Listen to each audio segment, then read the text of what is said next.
বন্যা পরিস্থিতি নিয়ে বিস্তারিত জানাতে সুনামগঞ্জ ও মৌলভীবাজার থেকে যুক্ত হচ্ছেন সহকর্মী মেহেদী হাসান ও সালেহ এলাহি কুটি। প্রথমে চলে যাচ্ছি সুনামগঞ্জে।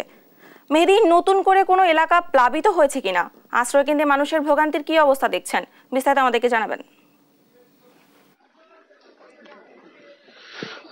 ডানা, আমরা এর আগের খবরও জানিয়েছিলাম সুনামগঞ্জে পানি কিন্তু কমছে।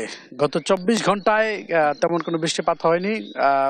গত 24 ঘন্টায় 18 সেন্টিমিটার পানি কমে সুরমা নদীর পানি বিপদসীমার 8 সেন্টিমিটার উপর দিয়ে প্রবাহিত হচ্ছে। তবে নদীর পানি কমলেও হাওরের পানি কিন্তু খুব ধীর গতিতে নামছে, যার কারণে মানুষের দুর্ভোগ পোহাতে হচ্ছে। আপনি দেখতে পাচ্ছেন আমি এই মুহূর্তে আছি সুনামগঞ্জের সুলতানপুর এলাকা। এখানে যে বাড়িঘর আছে, প্রায় শতাধিক বাড়িঘর একদম পানিতে তলিয়ে গিয়েছিল, এখন কিছুটা ভেসে উঠতেছে, তার সাথে সেই বাড়িগুলোর ক্ষত ভেসে উঠছে। এবং এইখানের যে মানুষজন আছেন, এখানে সব মানুষজন সুনামগঞ্জ সরকারি কলেজ যে আশ্রয় কেন্দ্র আছে সেই আশ্রয় কেন্দ্রে তারা উঠেছেন। এবং জেলা প্রশাসন আসলে সুনামগঞ্জের যে 594টি আশ্রয় কেন্দ্র খুলে রাখা হয়েছে জেলা প্রশাসনের পক্ষ থেকে, এবং সকলকে যে আশ্রয় কেন্দ্র আছে সেই আশ্রয় কেন্দ্রে যাওয়ার জন্য প্রশাসনের পক্ষ থেকে জানানো হচ্ছে। এবং আমরা একটু এই মুহূর্তে কথা বলবো সুনামগঞ্জের একজন গণমাধ্যম কর্মী, স্থানীয় গণমাধ্যম কর্মী। তিনি সুনামগঞ্জে তো আমরা গত 15 দিন ধরে উজানের পাহাড়ি ঢল এবং বৃষ্টিপাতের খবর আমরা জানাচ্ছিলাম। এখন আপনি সুনামগঞ্জের বন্যার সার্বিক পরিস্থিতি কি মনে করছেন? সার্বিক পরিস্থিতি যদি বলি, শহরের পানি কিন্তু কিছুটা নেমেছে এবং সুনামগঞ্জ সুরমা নদীর পানিও কিন্তু কমতে শুরু করেছে। পানি কমলেও কিন্তু মানুষের যে ভোগান্তি সেটি কিন্তু একটুও কমেনি।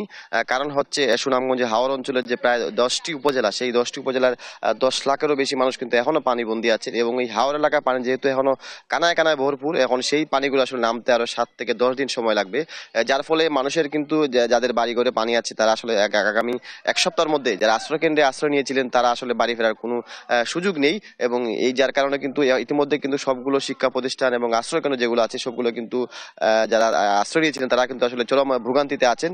শহরের পানি গতকাল থেকে কিন্তু আজকে নেমেছে, তবে একটু স্বস্তি হচ্ছে যে সুনামগঞ্জে আগামী 24 ঘন্টা কিংবা 48 ঘন্টা বৃষ্টি কিংবা পাহাড় ডোরের কোনো পূর্বাভাস নেই, যার ফলে কিছুটা স্বস্তিতে আছে। তবে এখন যেই ভোগান্তিটা মানুষের খাবার পানির ভোগান্তি বা বিশুদ্ধ পানির সংকট কিংবা খাবারের সংকট সব মিলিয়ে এই বন্যার যে ভোগান্তি এবং এই বন্যার যে ক্ষতি, সেই ক্ষতি কাটিয়ে উঠতে আমার মনে হয় সুনামগঞ্জবাসীকে আরো 7 থেকে 10 দিন সময় লাগবে। এবং যাদের হাওরের যে নিম্নাঞ্চলের যে গ্রামগুলো, যে কাদা কাঁচা গড়গুলো, সেগুলো অনেকেরই ভেঙেছে এবং অনেকেরই বাড়ি ঘরে পানি ঢুকেছে, সেইগুলো ক্ষতি পুষিয়ে উঠতে মানুষের অনেক ভোগান্তি পোহাতে হবে।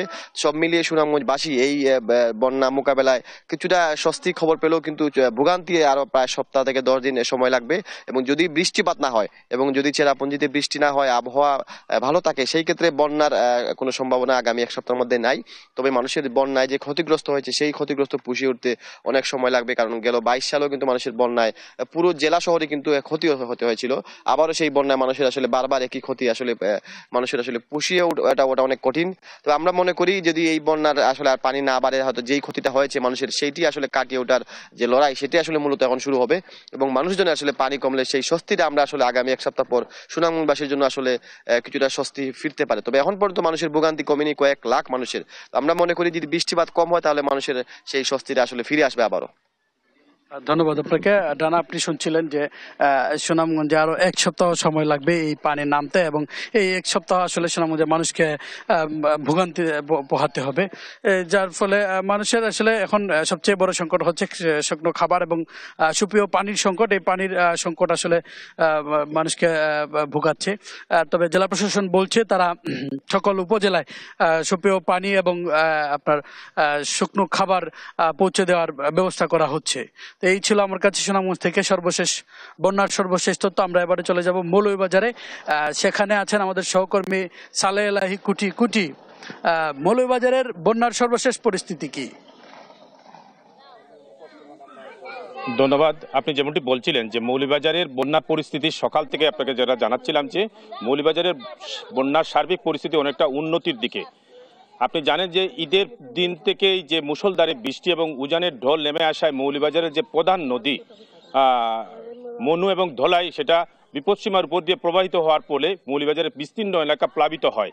এবং সেই সাথে মৌলভীবাজারের যে জুড়ি এবং কুশিয়ারা নদী, সেটা এখন পর্যন্ত বিপদসীমার উপর দিয়ে আছে। তবে আশা জায়গা নিয়ে যে বিষয়টি হচ্ছে, উজানের বৃষ্টিপাত না হওয়ায় মৌলভীবাজারের মনু এবং ধলাই নদী বিপদসীমার নিচ দিয়ে প্রবাহিত হওয়ায় মৌলভীবাজারের যেসব জায়গা প্লাবিত হয়েছিল, বিশেষ করে উঁচু যেসব জায়গা প্লাবিত হয়েছিল, সেই সব জায়গা এখন বেশি উঠতেছে এবং মানুষজন ঘরে ফিরে যাওয়ার জন্য শুরু করেছে এবং মানুষ তাদের বাড়িঘর এখন অনেকটা আপনাকে দেখতে পাচ্ছেন যে পিছনের ঘর থেকে পানি নেমে গেছে, কিন্তু উঠানে এখন পর্যন্ত পানি আছে। তারা ঘরে ফেরার জন্য উদ্গ্রীব হয়ে আছে, কিন্তু এই মুহূর্তে ঘরে ফিরতে পারতেছে না, কারণ ঘর কাদাময়।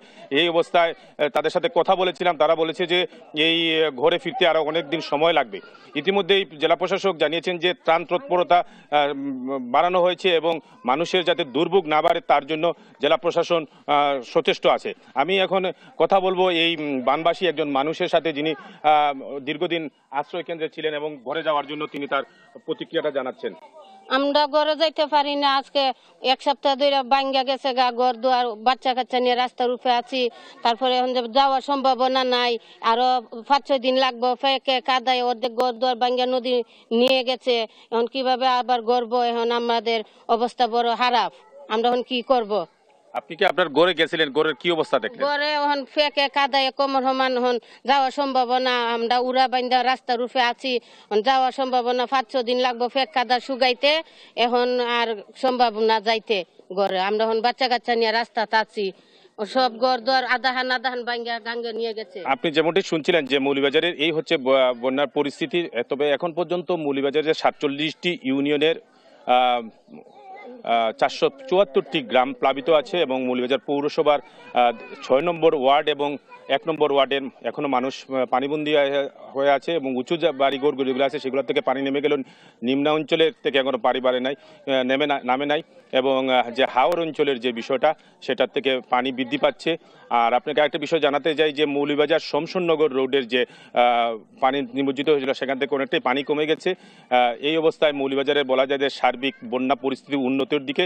তবে হাওর অঞ্চলে এখন পর্যন্ত বন্যা স্থিতিশীল রয়েছে, কোনো উন্নতিও নেই, অবনতি নেই। এই ছিল আমার কাছে সর্বশেষ তথ্য।